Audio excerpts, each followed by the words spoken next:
So before I get to the matter at hand, I feel called upon to say something about what's capturing the headlines these days. And again, I think you all know what I'm referring to. And, it seems like these kinds of tragedies only replace the headlines of the ones that were there on the headlines 3 weeks ago and 4 weeks ago. You look at the pictures of the grieving people, the destroyed buildings, and you go, how many times have I seen this? Right. So all I really want to say is, an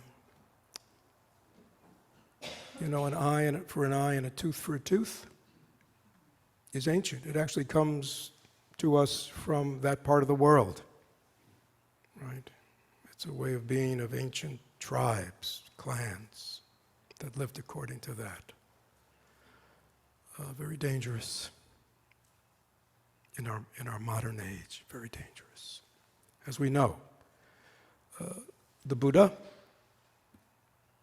said very clearly, hatred will only end by non-hatred. Violence will only end by non-violence. He was very clear. There is no other way. And we see that the world is once again just calling for an acceleration of violence. Right? Revenge. And revenge only leads to what? More revenge. I mean, there's no end game to the type of an eye for an eye and a tooth for a tooth. And it's sad. So I just want to say there is another way. Thich Nhat Hanh showed us that way. During the whole Vietnam conflict, everybody's choosing sides, killing each other. He refused to choose sides. He chose the side of ceasefire, end the violence. Stop killing each other. I don't need to go on and on. You know this as well as I do. As A.J. Muste said, there is no way to peace. Peace is the only way to peace. Violence is not the way to peace. In Buddhism, we believe in cause and effect, right? So every cause creates an effect. And the idea that violence and war can somehow create peace is foolhardy. It's not. Anyhow, I don't need to go on, so I just want to caution all of us to watch our hearts, watch the emotionality of reactivity, and step back and go, what is my end game for this world? Right. Do I want this just to continue and continue and continue? Then let's just feed it. Throw more money, more armaments, more, right? Let's just feed it. But if we go, no, there's got to be a better way for human beings to live on this planet. Right? And there is a better way, really. And all the great, hopefully the great religions teach another way. So, who was it that said, we have to, when everybody else is losing their head, right? Somebody has to keep theirs. Right. Somebody has to stay stable, clear, and have, stand up for another way of being. So, that's my 2 cents. So what I wanted to talk about today was something I really haven't looked at in maybe decades. And I just kind of picked it out for the fun of it. It's called the, how would you pronounce this, David? Hua Hu Jing. This translation is called the unknown teaching of Lao Tzu, big name in Taoism, so to speak. And I guess it's a little controversial because it was supposedly banned at some point and all the copies were destroyed. But somebody, a Taoist master, said that it was maintained orally and then it's been written down again. So that's for academics to argue about, the authenticity, but the bottom line, it has incredible wisdom. So, and again, this translation is by a man named Brian Walker, who is really a poet, but he was also an American practitioner of Taoism. So I think that it's probably probably more modern than the traditional translations. But I just want to share it with you and see what we make of it, because I think it speaks to us. So this is, I'm picking, they're just all in short verses, half a page. So this is number 2. Men and women who wish to be aware of the whole truth should adopt the practices of the integral way.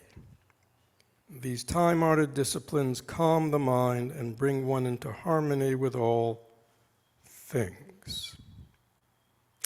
So that's fairly straightforward. I guess the only thing that's worth reflecting on, am I somebody who wants to know the truth about this world, the truth of reality, the truth of who and what it really means to be a human being, the truth of human potential? Am I somebody who wants to know that? If my response is totally uninterested, right? Then this is not meaningful, is it? But if you are somebody who says, I'm interested in understanding this life deeper, understanding what's going on here, causes and conditions, and understand the potential of what it means to be a human being, and how to end suffering, and how to be truly happy. Yeah, these kinds of, I'm interested in that. Then he says, should adopt the practices of the integral way. Now I'm not sure all that means, because I'm very specific in Taoism. But I think the key thing for us is should adopt the practices of. So it's like it's not just going to happen. It's just not going to happen. Right? I mean, it can sound good, and we can say, I'd like to understand things more deeply. I'd like to kind of understand what's really going on here in this world, so I could act more, wisely and skillfully. Yeah, I'd like to understand that. Well, unfortunately, then we have to practice something to change, right? Because now we don't know, right? So we should adopt the practices of the integral way. And way here is, has many meanings. I'm not a Daoist, but it really means the way of truth, the way of being, the harmony of all things. Right? That's the Tao. That's the fundamental energy of life, right? The fundamental flow of life, the Tao, the way, the true path in life, right? So we need to become aware and to practice. And then he says, these time-honored disciplines calm the mind and bring one into harmony with all things. So he's given us a little more of a hint what he's up to, right? That to live in harmony with the way, to understand the deep truths of life, we undertake these practices, these disciplines that calm the mind. Did we spend a little time this morning? Right? Hopefully everybody had a little taste of it. We may not be super calm, but perhaps we're just a little calmer than when we came in. Now, why do we need to calm our mind? Right? Anybody have any idea why we need to calm our minds as part of this discipline? This is not profound. Why do we need to calm our minds? Just call it out. Why? To be present. Yeah, so we can be present. Right? As long as the mind is agitated, distracted, not only will there not be an inner feeling of peace, but our ability to undertake any discipline any practice will be, very difficult, right? Because the mind is kind of agitated. We're always looking this way and that way. So there needs to be, to undertake any kind of discipline, a certain level of calmness, right? Which means an absence of agitation. And the analogy is, if the water is stirred up, you can't see the bottom of the lake. You can't see the bottom of the Gulf. You can't see what's there, right? If we stop moving around, or if the waves get calmer, right? Calmer, the water gets clearer, and then we can see what's there, right? We know, don't step on that. Right? In Florida, we don't want to step on, what don't we want to step on? What do they call those things? Fire ants. Yeah, we're walking around, but we go in the water. So we want to be aware. We don't want to step on fire ants, and when we get in the, we definitely don't want to step on stingrays, right? But it's very hard not to step on a stingray if the water's murky, isn't it? And that's like us, you see. Our minds are murky. We don't see clearly, so we always are ending up stepping on things, right, that we don't see coming, and then we suffer, and we hurt, right? So calmness, clarity gives us a chance to see what's going on, and when I see there's no stingray there, I know I can what? Proceed. But if I see there's a stingray there, I know to what? Stop. Look. And then I have an opportunity to what? To make a choice. But if I don't see what's there, my capacity to make a choice, I don't have. And again, that's the way many of us live our lives. We don't see that we always have choices. Choices in what to say. Skillful, unskillful. Helpful, not helpful. Right? Choices. What's arising in my mind right now? Healthy, unhealthy. Something I want to nurture or something I'd rather not nurture. If there's no calmness, if there's no self-awareness, we'll just stumble into it, right? As many of us do, we're just swept away. But if we have some degree of calmness, some degree of awareness, we see the mind state, we see the impulse, we see the reactivity. Oh, I'm aware. Remember we said that in the meditation. Oh, I'm aware. I don't want to cultivate this. Let me choose something else. These time-honored disciplines calm the mind and bring one into harmony with all things. Has anybody ever been in disharmony with things? Just think, close your eyes. Anybody ever been in disharmony? Disharmony with yourself, disharmony with people in your family, loved ones, disharmony with colleagues, right? Everybody know what that's like? Just take a moment, admit the truth, and notice how it feels when we're in disharmony. Again, disharmony with ourselves. Struggle, fighting. Disharmony with people. Even people we love, we're in disharmony. So, what is that like? And then ask yourself, if I had a choice, would I choose to be in harmony? Harmony within myself. Many people, their inner life is different parts of themselves are fighting, struggling with each other, right? Who's going to be in control? No harmony. And the same with others.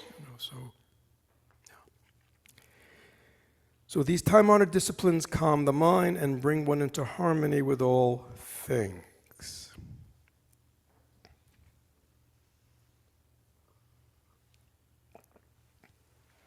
The first practice is the practice of undiscriminating virtue. Take care of those who are deserving. Also and equally, take care of those who are not. So right away, he issues us a big challenge, right? Undiscriminating virtue, undiscriminating goodness, undiscriminating, like the sun, right? The sun does not discriminate, does it? It'll shine on anything, right? It'll shine on beautiful things, wanted things, it'll shine on weeds, it'll shine on cactus, you know what I mean? It'll shine it right. It doesn't discriminate. Its ability, the warmth of the sun, the light of the sun, it will shine anywhere and it brings forth life, doesn't it? Wouldn't it be terrible if all of a sudden the sun decided, I don't want to shine on Florida anymore. Those people, right? No, we'd feel terrible, wouldn't we? The sun.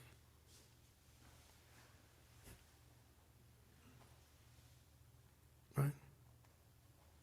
Sun doesn't discriminate, does it? It shines its light. So, the encouragement, very simple encouragement. Take off the blinders on our heart, take off all the ways we parse out who we're kind to, who we're not kind to, who we're compassionate about, who we're not compassionate about, who we think about, who we don't think about, who we care, what I mean? All that stuff, which we do very close, we do it in the world. He suggests, just shine, care about everybody. Want everybody to be happy. Want everybody not to suffer. You want all people to be safe. Right? Want all children to be safe. Not just some and not others. Right? So this is a very different mind, isn't it? Right?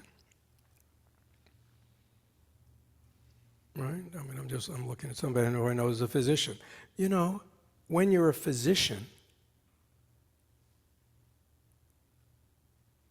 you don't sit there in the ER and somebody brings somebody and says, "Nah, I don't want to deal with that one." No. Right? We go, "Wow, fire that person." Right? That's not a physician. Their physicians should what? Heal. Heal who? Everyone. Right? Non-discriminating. Use your capacities to help everyone. Not pick and choose or discriminate, worthy, unworthy.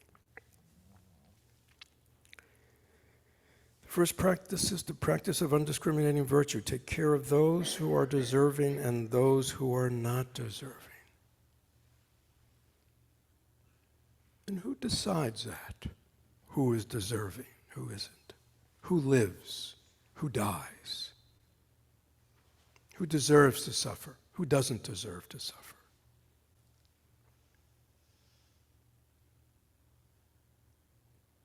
Who should make those decisions?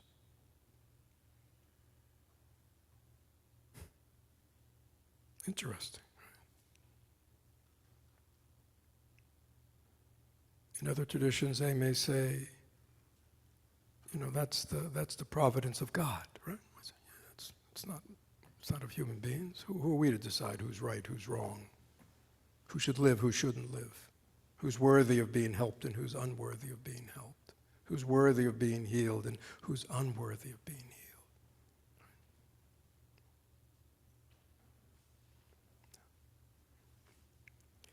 When you extend your virtue in all directions without discrimination, your feet are firmly planted on the path that returns to the Tao. So he's saying, when we start cultivating this mind that does not discriminate, good from bad, right from wrong, shouldn't, worthy, unworthy, and opens the heart and mind to everyone and everything, we're beginning to enter this Tao, this fundamental way of being.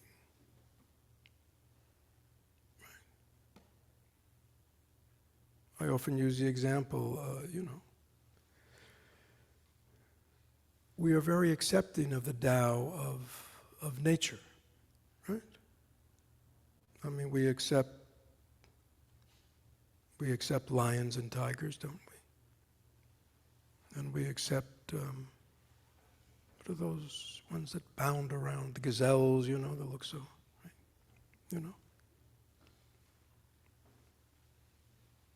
We don't, to protect the gazelles, we don't say, well, let's eliminate, let's kill all the lions, all the tigers, all the predators, all the jaguars, let's get rid of them, right? Because they don't belong in my nature, the way I think nature should be, right? Let's just kill them all. Has anybody made that suggestion? Why don't we do that? Why don't we choose one animal over another?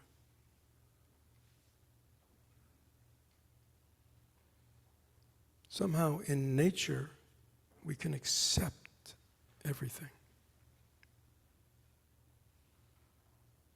But with human beings, we just have a very different criteria. And actually, let's just go right to 3, which actually gets into this. This is verse 3. Those who wish to embody the Tao should embrace all things. So embody is a very important word. It's not for those who wish to study the Tao, read about the Tao, give talks on the Tao, right? Those who want to embody, which means I want to bring these teachings, these principles, embodied mean into my life, right? Into my life. So it's only when we bring them into our life, into our heart-mind, that they have any power of affecting any kind of shift or change within myself and the way I show up in the world with others, right? It's only when I'm willing to embody them. Many people do not, they go to church, they go to temple, they go to mosque, they go to meditation centers, they go to Buddhist temples, they hear the teachings, they talk about the teachings, but the idea of, I'm just not supposed to believe in them or study them or whatever. I'm actually supposed to embody them, live them. That's something that we often don't get because we think, I think oftentimes we settle for like good enough. I go to, I'm a good person. I go to, it's funny, Thich Nhat Hanh, in his formulation, in his younger years of what he called engaged Buddhism, he called the way the people in his country practiced Buddhism, he called it temple Buddhism. That was his phrase. He said, if you talk to most of the Buddhists in my country, and I think Vietnam was 80% Buddhist, he'd say, I'm a Buddhist. How do you practice Buddhism? I go to the temple, I make offerings, I pray, I support the monastics and the nuns, That's how I practice Buddhism. And so he formulated this idea of what he called engaged Buddhism. No, that's temple Buddhism. Buddhism is a way of living that has to be engaged in the reality of life, one's daily life, one's being. It has to be engaged. And here they're using the word embody. So if we want to, if the teachings of the Tao that he's talking about have any meaning for us, then we have to be willing to embody them. And then he says, those who wish to embody the Tao should embrace all things. Just close your eyes, try that out before he says any more. And ask yourself, that's exactly the way I live my life. I embrace all things, just as they are. Embrace means, embrace has to hold. I embrace, I connect with.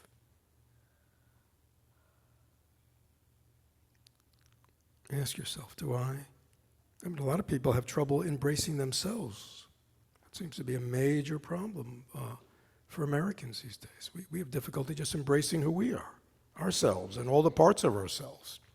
You know, am I willing to embrace myself just as I am? Do I embrace my mother, my father, my son, my daughter, my brothers, my sisters, my cousins? You know, do I embrace them all as they are? You know what I mean? Just like, forget about the world. Just in my own simple life. Do I embrace everybody in my little world, in my family? Do I hold them in my embrace? Or not?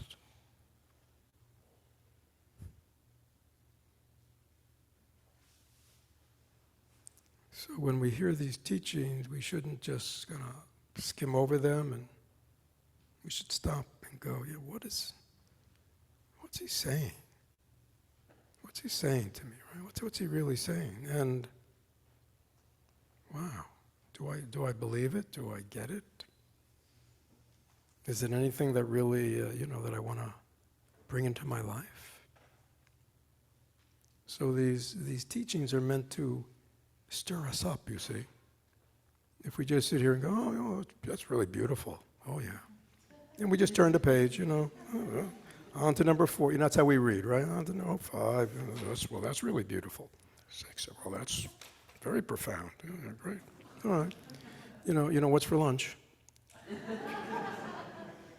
You see what I'm saying? We don't go line by line going, what's being said here? And how do I understand it? And what are the implications of it? Then spirituality gets real. For a lot of people, their spirituality is kind of an airy-fairy thing that they kind of, you know what I mean? It's like a what? It's like clothes, you put on, you take off. It's not embodied. I think a lot of people wear their spirituality like clothes, their religion like clothes. It's a way I identify myself. Some of us are very proud of our clothes, how we look. But do we embody it? Those who wish to embody the Tao should embrace all things. And then he goes on. To embrace all things means first that one holds no anger or resistance toward any idea or thing, living or dead, formed or formless. Close your eyes. Try that one on. Listen to what this guy's saying. Or woman, we don't know. So he's giving us, do you want to be in harmony? Do you want to be in harmony with life? Do you want to have a calm mind? Do you want to have a calm heart? Then we need to embrace all things. And then he defines it. It means, because if one has anger toward anyone or anything, one is in a state of what? Not in harmony with them, are we? We're in a state of resistance.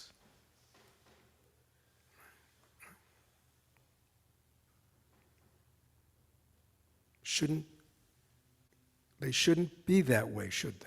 Is that true? Just close your eyes. How many people in your universe do you hold in resistance? They should not be that way. They should not have done what they did. They shouldn't be doing what they're doing. Whether on a very personal level, could even be with the people you live with, or, global level. But how often is that our stance? We resist. And a lot of our resistance is very common in our culture. We resist in what? Anger. Irritation. Irritation, mild anger. Frustration, mild anger. Anger, rage, fiery. Hatred. Just all degrees of anger. And the hotter it gets, the more dangerous it is. Especially when it moves from anger into rage and hatred. Watch out, right?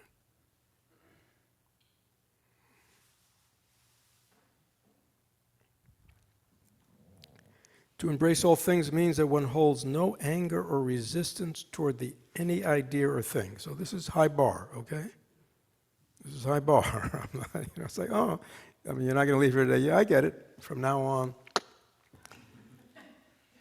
And yet, to leave here and say, oh, I want to walk this path where that's the goal. You see?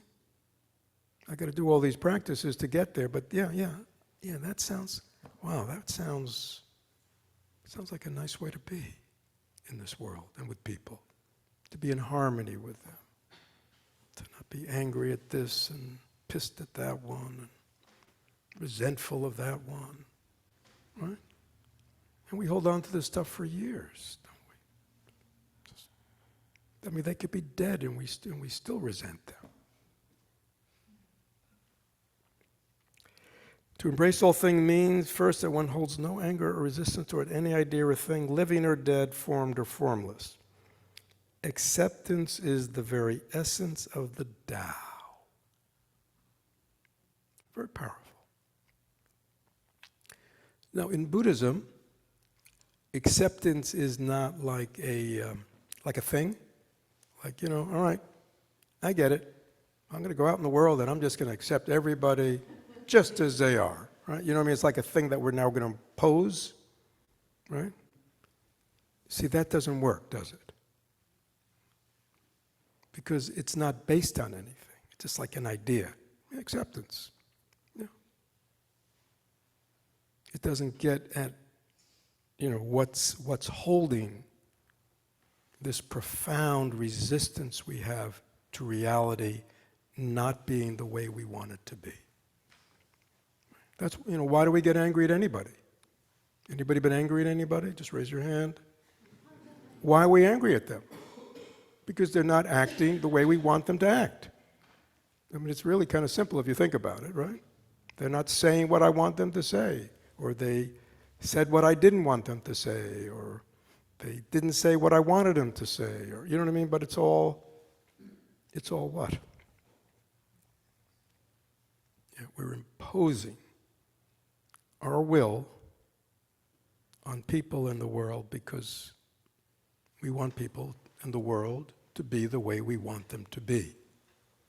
And that is the root of our anger. Right? It's very deep, isn't it? It's very deep for all of us to live in a world where things have not worked out the way I think they should have worked out. Anybody angry at their parents? Resentful to their parents? It's very common. Why are we angry at them? Because they weren't the parents we think they should have been. Right? Because they did things that we think they shouldn't have done. Or they didn't do things or give us things that we think they should have. Is that true? Yeah. So that capacity to be angry, to be resentful, to even hate is very strong in many of us. And we nurture it. Day after day, year after year, decade after decade. And it eats away at us. It doesn't promote calmness, peace of mind, harmony, does it? So, acceptance is the opposite, right? Acceptance is the opposite of resistance. So, this is big. So how do you how do you accept things? Especially, how do you accept things which in your heart of hearts you don't believe should be happening, have happened, right? Is that true? You know, how do you move to that state of acceptance? In Buddhism, it's through understanding. Understanding causes and conditions.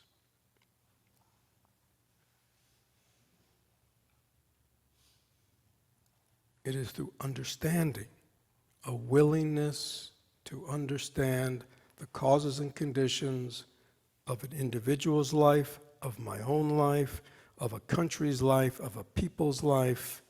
You know, without that willingness to understand, which means look under the surface and look for the causes. Again, anybody that you're having trouble with accepting, right? It's because we won't accept that they have their own causes and conditions. They have their unfolding of life. They have their families of origin. They're made up of all the things that have happened to them and haven't happened to them. And the end result of all that is what? They are who they are and they act the way they do. They really can't help it. It's hard for us to believe because we always say what? They know better. They don't know better. If they knew better, they wouldn't do it. They're just puppets of their karma, of their causes and conditions. To understand that, we can't be angry at them. If you want to get angry at what they did. But don't get angry at them because they can't help themselves. That's understanding. So when we see what's unfolding, today in parts of the world that look so horrific and unbelievable, if we just stop and say, this situation did not, Buddhism, everything is causes and conditions. Something has a prior cause. Something doesn't come out of nothing. It's very scientific that way. So if you look at any situation, and if you just stop and go, oh, what are the causes, prior causes that are causing people to act this way, to do these things, right? If we're willing to stop and look deeply, there will be understanding. There'll be understanding. It doesn't mean that we don't act, but we act from a place that's not based on hatred and anger and revenge and an eye, a tooth for a tooth. It's from understanding. And a desire to restore harmony. Is there any way to restore harmony? Is there any way for me to restore harmony with this person that I've been holding anger, that I've been resisting? Is there a way to restore harmony? Is there a way to restore harmony in the world? Especially from peoples or countries that have long decades of animosity and hatred. Right? Is there another way?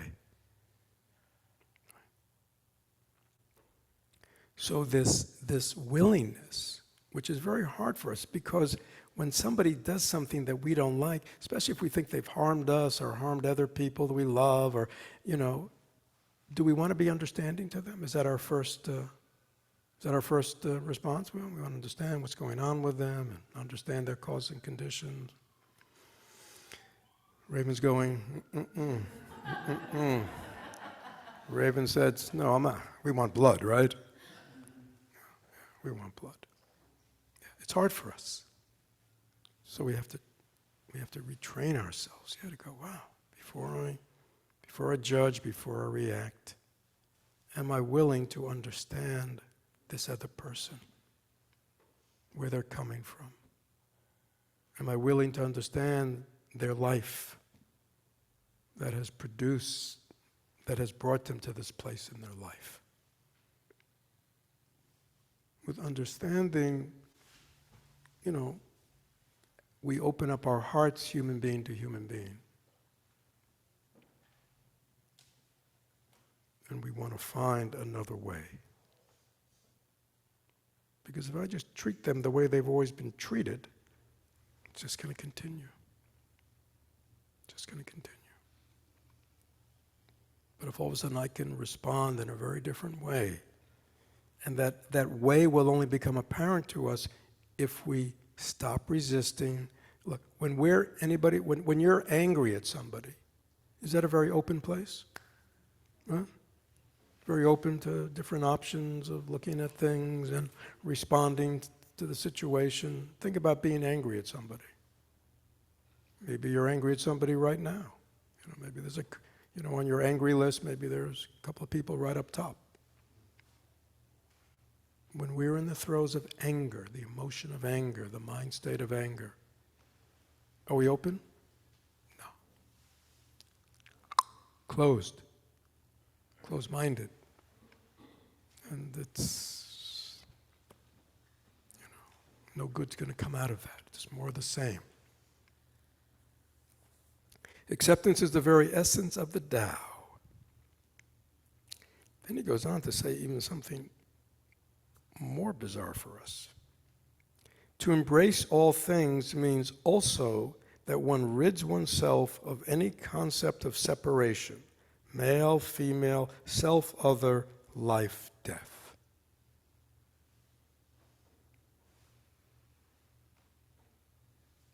I mean, this is America, isn't it? Well, we are great individualists, aren't we? And we love to label each other, don't we?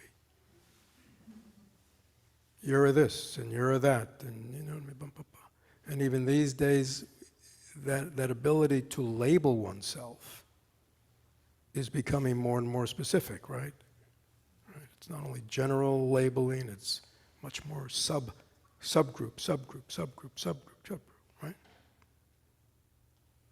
I mean, sometime when I'm with my kids or something, I ask them, well, what's this music? And they kind of give me a name for it, like, I've never even heard of it. You know what I mean? I mean, how many different kinds in the modern music thing, right? Anybody young here? I mean, there's like,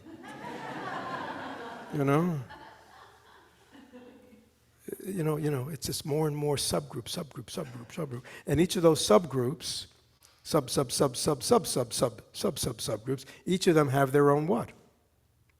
Followers. Right? Who identify, And so we more and more separate from each other. Right? More and more political distinctions. I'm of this, I'm of that. More and more separate. We identify more and more with these labels, with these things that separate us. Right? Which makes the whole cohesion of a society, of a relationship, of a family, makes it much more difficult. Because we are more identified with what distinguishes us, separates us, discriminates us from others, rather than what? What? Yeah, then what are similarities? What are commonalities are? In Buddhism, we have, these incredible phrases of similarity, such as, everybody wants to be happy. Nobody wants to suffer. I mean, does that cut across all discriminations of peoples and races and genders and religions and all that stuff, right? Nationalism. I mean, it's like, put that all aside. Those are just labels. Fundamentally, everybody behind that label is a human being. And all human beings, what? They want to be happy and they don't want to suffer. And interestingly enough, if you ask them, how about the people you love and care about? Would you like them to be happy? And they would say, yeah. Do you want them to suffer? No. Right. So, but for most people, it's a very small group. The rest, The rest I don't care about, and those people, yeah, I really want them to suffer. No, I don't want them to be happy. Yeah, let's make them suffer. I want them to even suffer more. What good's going to come out of that? But people don't think this way, do they? To embrace all things, one rids oneself of any concept of separation, male, female, self or other, life or death. It's just this unfolding of life. Now, it doesn't mean, it's not like I go over there, I look over here, I go, woman, man, or whatever. I mean, it doesn't mean I can't discriminate like as just a noun, you see. But I don't give it any deeper meaning than that. Many of us, it's become a deeper meaning. It's become an identity. And it supersedes the fundamental identity that I'm a human being and you're a human being. We're all just human beings. Right? Do we understand our commonality, our similarity? And can we commit to nurturing that in each of us rather than our differences? Forgoing antagonism and separation, one enters into the harmonious oneness of things. So, we hear a lot. Everybody hear about oneness? Anybody ever hear the word oneness? How's it sound? What? Sounds good, eh?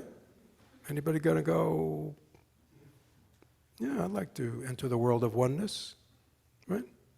Anybody want to sign up for the world of oneness? Yeah, just kind of in harmony. I'll sign up for the world of oneness. Right?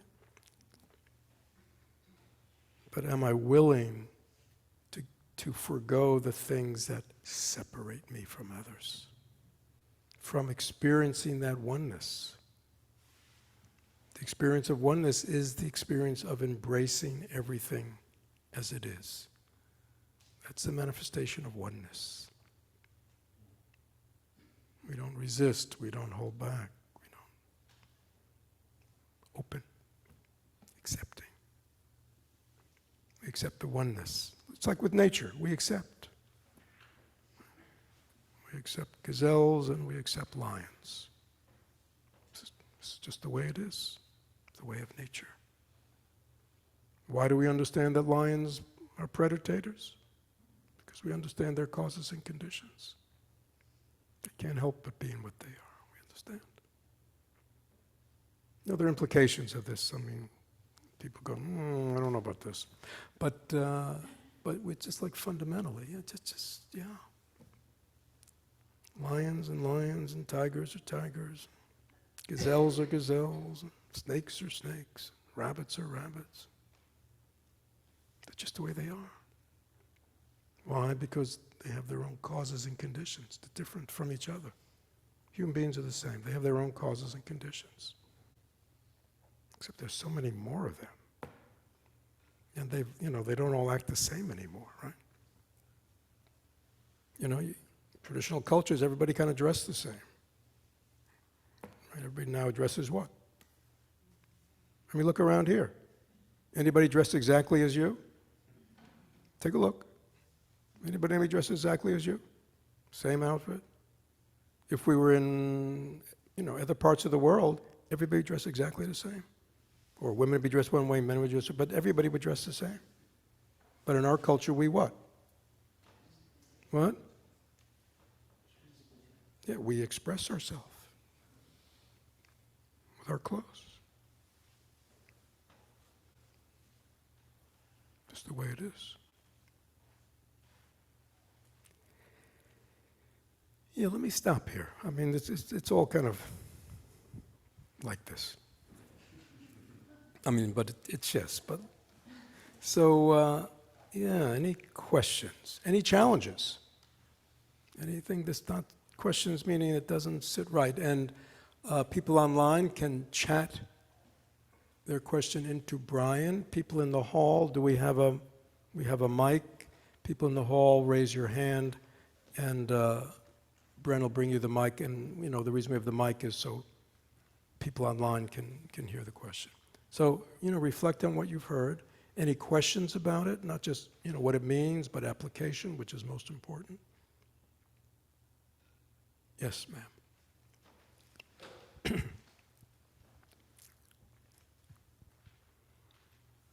So a psychologist, Jack Engler, who's also a practicing Buddhist, has said that you have to be somebody before you can be nobody. Is that what he said? Yeah. Or that's one of the things that he Oh, yeah. said. I think he's probably said a few other things Yes, as well. he Anyways, has. I'd just be interested in your comments on that. Yeah, so that was very famous, I mean, I've been in this for over 50 years, and Jack Engler, more probably in the 70s, sort of as Eastern spirituality became dominant, and he was sort of I think he used to be called a transpersonal psychologist or something, certain school, and that was a very famous phrase. But it has, nuances of meaning. So he was observing something, right?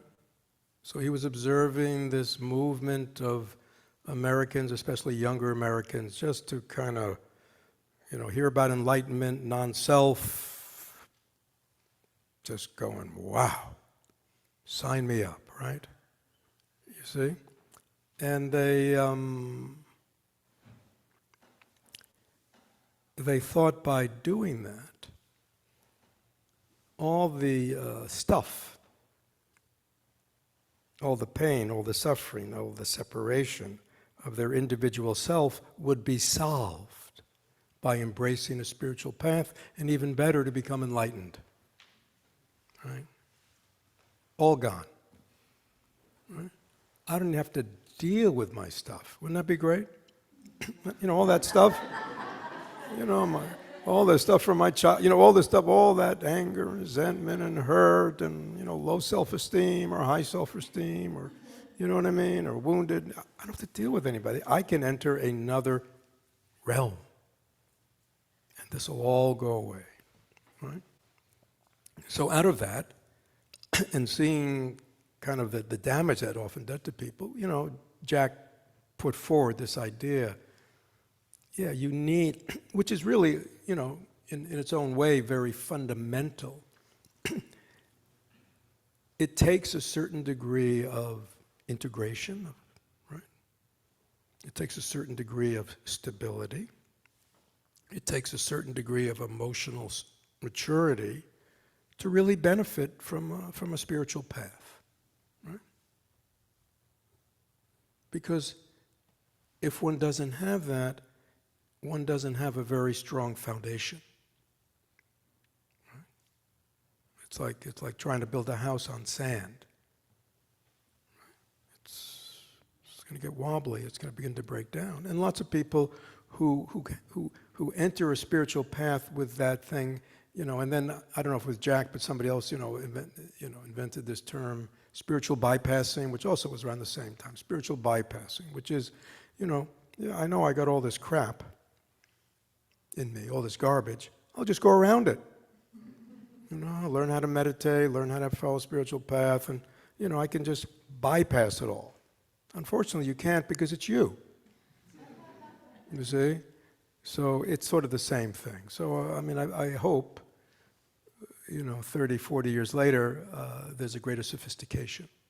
So that's why in our community, our entry-level path, we have 3 paths, is we call the path of mindful living, which involves, learning how to be present and mindful and establish a certain degree of mindful awareness in one's daily life. And the second half of that is what we call emotional healing. That there has to be a certain degree of emotional healing and stability that would then allow you, when you enter, the more deeply meditative path and spiritual path, you have a kind of stability and foundation that it'll grow, that'll, it'll take root. Okay? Does that answer your question? Yeah, thank you. Other questions about these teachings? We have a question from online. Yes. Thomas says, I tried for many years to change this one group, one at a time. I don't think it worked and would not work now. I've sort of given up. Is this unhealthy? Shantideva, this is 1,000 years before the Serenity Prayer, which has the same truth, said, in terms of acting compassionately, he said, if the situation, the person is amenable to change, then do something, right? But if the situation, the person is not amenable to change, then just let it go with understanding. So that means wisdom. So, without knowing the situation, it doesn't even matter what the situation is, but it could be, so somebody says, well, I really tried to change them, and it didn't work. Now, maybe it didn't work because they didn't want to change. Anybody ever try to change somebody who didn't want to change? Raise your hand if you've ever tried to change somebody who didn't want to change. Very, very successful? No. Okay, so sometimes we try to change somebody and they don't want to change. But sometimes we want to help change somebody, but we're not very skillful. Right? Like we're not really understanding their own causes and conditions. We understand ours, so we try to change them in terms of our own view of things. Does that work? No, that doesn't work either. Okay, so the giving up really means, I think I understand these people clearly. They don't want to change. I've made it, or I think they want to change, and I've made attempts. Sometimes we just have to admit what? What? Move on. You move on, but sometimes I have to admit with people, I don't have the skill. Some people, tried. I thought I heard them. I worked, and I realized, they need somebody else. And that makes me happy. Because I hope maybe there's something out there for them, but to keep doing the same thing over and over again when it doesn't produce results, it just reinforces for them what?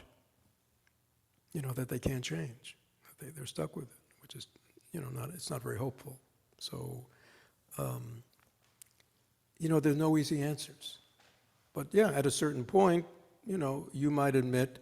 Either very clear this person doesn't want to change, or I'm not the one to help them, and that's what I'm saying. That's a willingness to admit we're not omnipotent. Anybody ready to admit they're not omnipotent, omniscient? We think we are, by the way, but at some point we need a little humility. Some people are just beyond me. I joke sometimes with people. I say, no, this person. They're beyond me. They need somebody.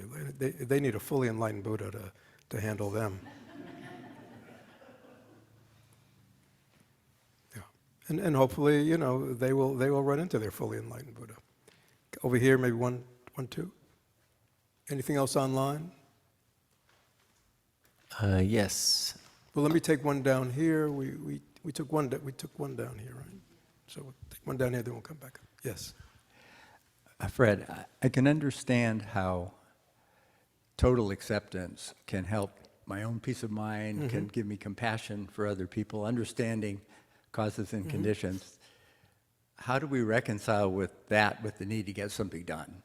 With the what? With the need to get something done in the world. And I'll use a trivial example. If you've hired somebody to install something in your house and they're breaking something else, or they're not doing it correctly, or whatever, I can't just be totally accepting of that. Well, hold on. This is important. I'm glad you brought that up, because we misunderstand acceptance.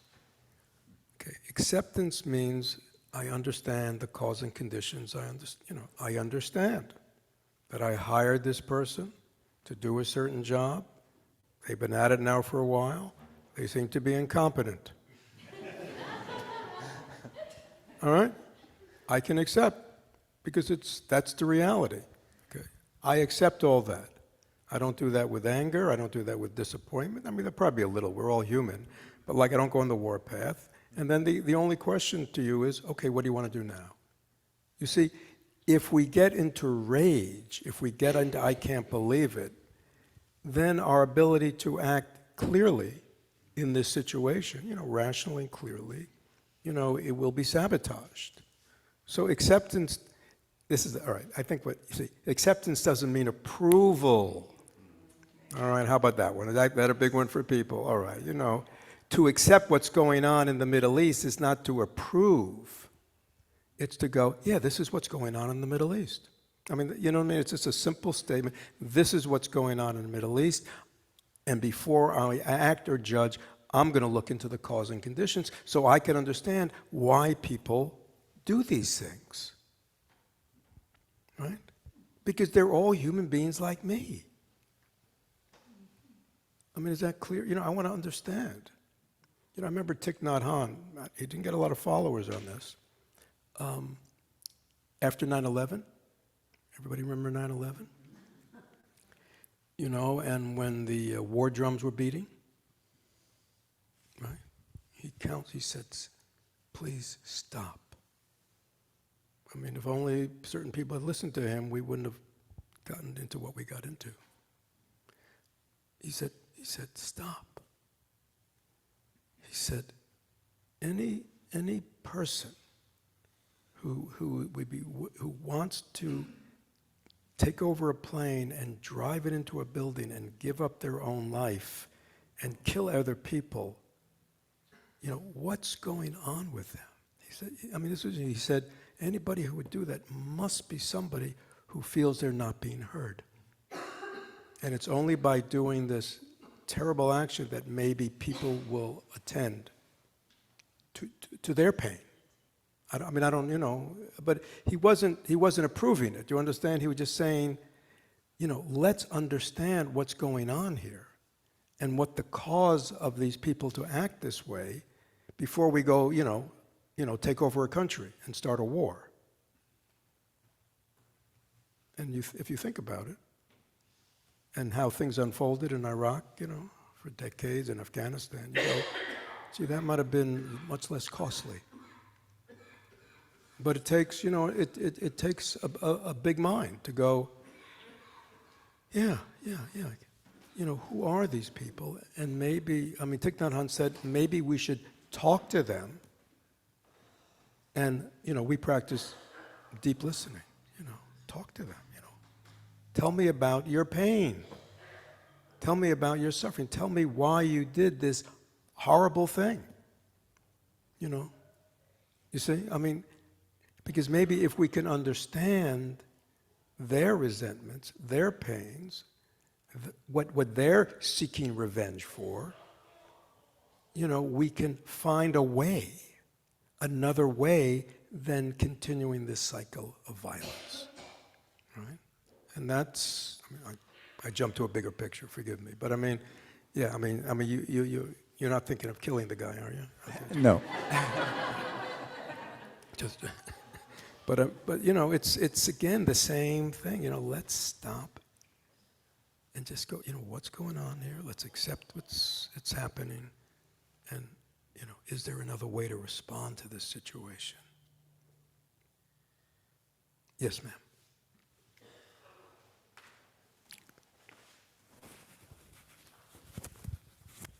You've answered some of the questions that I'm struggling with, Okay. Acceptance and approval. But I'm still struggling with resistance against people who want to take away people's right to vote or to commit violence against each other or animals. And how do I live in harmony with those? And if I'm not to resist, or what other choices are there? Again, let's define terms, okay? Actually, you know what Thich Nhat Hanh called his Buddhist communities? This was in the early days. He called them communities of resistance. Now, what did he mean? He meant he wanted to establish communities where the values and the way people treated each other were different than the wider society. They were communities that resisted the consumerism, commercialism, of the broader society, resisted by manifesting something else.